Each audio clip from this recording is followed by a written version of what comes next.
ഉമ്മ എന്ത് ചെയ്യുവാ?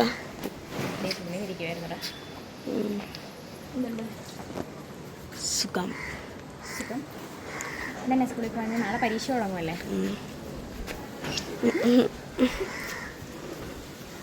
പഠിച്ചല്ലോ? ആ, ഒരെണ്ണം കൂടെ ഉണ്ട്. ഇനി ഒരു ലെസൺ കൂടെ ഉണ്ടോ? ഇതുണ്ട്, ഒരു കോമ്പോസിഷൻ. എന്താ ക്ഷീണമാണോ? എന്ത് പറ്റി? പകുതിയായി നോക്ക.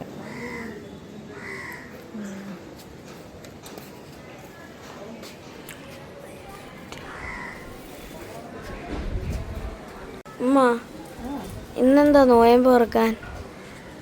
ഇന്ന് നോയമ്പ് തുറക്കാൻ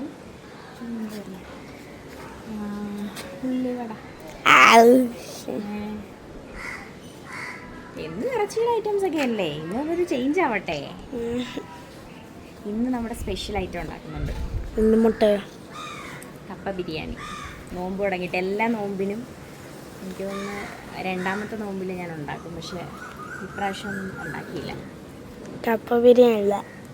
തിന്നരുത് കേട്ടാ. സവാളയൊക്കെ അരിഞ്ഞിട്ട് തിന്നണമെന്നൊന്നും പറയരുത് എന്നോട് കേട്ടോ. എനിക്ക് മുട്ട ബജി. മുട്ട ബജി ഉണ്ടാക്കാം. മുട്ട ബജി ഉള്ളിവട ഉണ്ടാക്കാം. പിന്നെ കപ്പ ബിരിയാണി. ഇത് പറയുന്നു കണ്ണൊക്കെ ഇങ്ങനെ കുഴിഞ്ഞ് കണ്ടോ? കണ്ണൊക്കെ കുഴിഞ്ഞ്.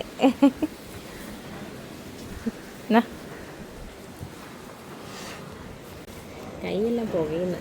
എന്ത്? ഞാനേ മറ്റേ കപ്പ ബിരിയാണിക്കുള്ള എല്ല് കൈ ഉപയോഗിച്ച് പച്ചമുളകൊക്കെ ആയിരുന്നിട്ട് ഇളക്കി ഇരിഞ്ഞിട്ട് വയ്യ. അപ്പം എന്താ ഇരുന്ന് പഠിക്ക്. നാളത്തെ പരീക്ഷയ്ക്കൊക്കെ ഫുൾ മാർക്ക് മേടിച്ചിട്ടുള്ള ഒരു സാധനം മേടിച്ചു വരുന്നതായിരിക്കും. എന്തുവാ മറ്റേ കാറ് പറഞ്ഞ കൂടെ മനസ്സിലായി. RC ഒന്നും കൂടെ. RC അല്ല, ഊസി വെക്കോ.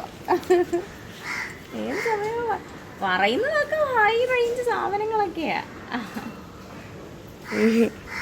മീൻ്റെ മതി. മീൻ ഇപ്പം മീൻ ഭ്രാന്ത് കയറിയിരിക്കുന്നുണ്ട്. മീൻ പുതിയൊരു അക്വേറിയം വാങ്ങിച്ചു. ചെല്ലി വിട്ടുപിടി. ഞാൻ ജോലി ചെയ്യട്ടെ. ശരി.